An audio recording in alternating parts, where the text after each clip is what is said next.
This past 4th of July weekend, 82 people were shot in Chicago. But it's like it never happened.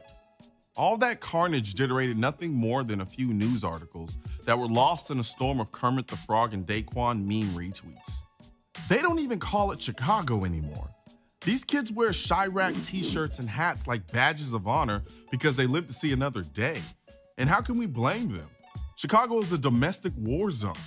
What else do you call it when more people died in Chicago over the 4th of July weekend than American troops did during the entire month of June? And what do? Just pass it off as ghetto gangbanger violence and ignore it because it doesn't affect us. But then have the audacity to start crying for more gun control when some undersexed, over-entitled, self-loathing rich kid decides to kill people because he couldn't bang a group of sorority sisters. Then the media pounces, and for the next week, I'm stuck watching ridiculous exposés about this lunatic's life as they try to put everything into context to determine why this happened. All the while, these kids in Chicago have been blowing each other away in staggering numbers for years, and no one's trying to put that into context to figure out why is this happening. When there is a documentary about the violence in Chicago, it seemingly glorifies it and displays it like a socioeconomic car accident, where we gawk and point as if to say, "Aren't you glad you don't live here?" Even worse, the media exploits the situation to push whatever insidious political agenda they claim not to have, but only bring up the inner city violence after there's a shooting in Never Never Land. No one gives a damn about these kids dropping like flies before they hit puberty. No one gives a damn about the good and innocent people stuck in this first world war zone. And no one gives a damn about the killers running loose on the streets. Because they could lock them up if they wanted to. Someone please explain to me how America's murder capital prosecutes less federal gun crimes than almost any city in the nation.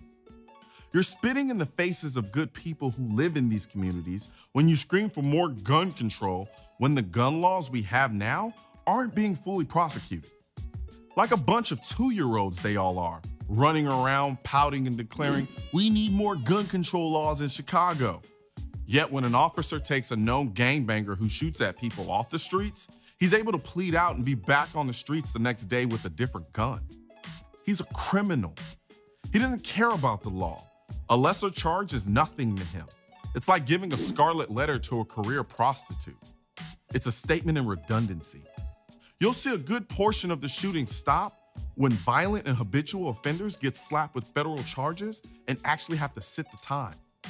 Then you have the mayor of Chicago, Rahm Emanuel, who knows that these shootings are gang-related, but somehow thinks it's a good idea to disband the gang task force, cutting the number of cops on the street, and moving detective bureaus away from the places they need them the most. Instead of dealing with the issue head-on, he deflects using gun control as a scapegoat. Instead, he'd rather engage in gun store voyeurism by requiring video recordings of every gun store transaction instead. As if gangbangers are camping outside of gun stores like they're waiting for the release of a new iPhone. Chicago doesn't need any more gun laws. The administration needs to fully prosecute based on the laws that are already on the books. There's a problem with the system. Throwing more laws on top of an already broken system is like trying to put out a house fire by blowing on it. For Rahm Emanuel and other gun control zealots, more gun control is nothing more than a political shelter for disingenuous politicians to stand on and then run and hide when it's all said and done, because most gun control obsessed politicians largely ignore the inner city violence until it becomes politically advantageous. In the 60s, there was a word for this: benign neglect. This level of carnage would never stand in the major suburbs of America. When I lived in suburbia, cops patrolled the area like mosquitoes at a blood drive. God forbid a gangbanger with a gun come into our little microcosm of middle-class serenity. They'd Leonidas front kick him into the federal penitentiary, yelling, "This is suburbia!" And he would stay there. Yet, known killers are running around, terrorizing the community in Southside Chicago, and no one is saying anything, except to blame guns. President Obama didn't say a damn thing about the violence in Chicago until some kid shot up a suburban school in another city.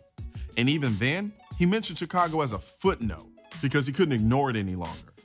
There goes that benign neglect thing again. Yet he's from Chicago. And I respect you as the president of this great country, but there's an entire section of your city filled with people that look like you, dying. And all you want to do is pass more arbitrary laws when your administration can't or hasn't enforced the gun laws we already have. That's not how this works. That's not how any of this works. Stop politicking and do something that will actually help fix your city. Good people in Chicago need guns to protect themselves. Leave those people be. Because creating more gun control laws only affects those good people.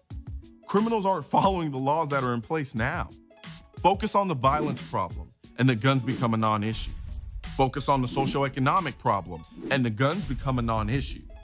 Focus on the poverty problem, and the guns become a non-issue.